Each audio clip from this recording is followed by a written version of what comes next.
To pay with your phone using N26, you will need to have an N26 account and a compatible smartphone. First, download the N26 mobile app and log into your account.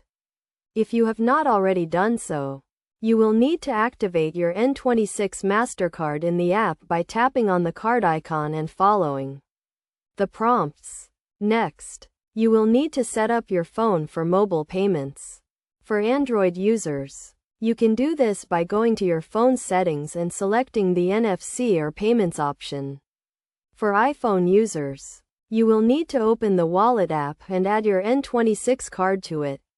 To add your N26 card to your phone's wallet, open the N26 app and tap on the card icon. Then select Add to Wallet. Follow the prompts to complete the process. You may be asked to verify your identity and enter a code sent to your phone or email.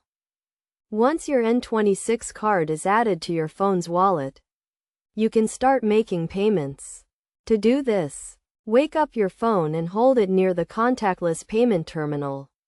You will see a payment confirmation on your phone's screen, and you may be asked to authenticate the payment using a fingerprint, face recognition, or a passcode.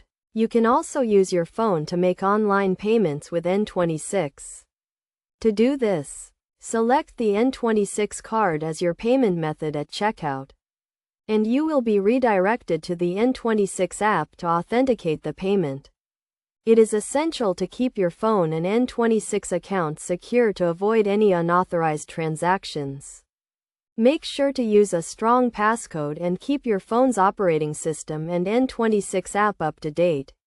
You should also regularly review your account activity to detect any suspicious transactions.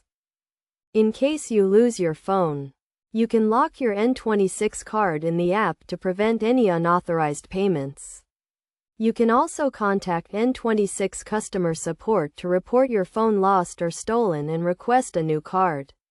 By following these steps and best practices, you can safely and conveniently pay with your phone using N26.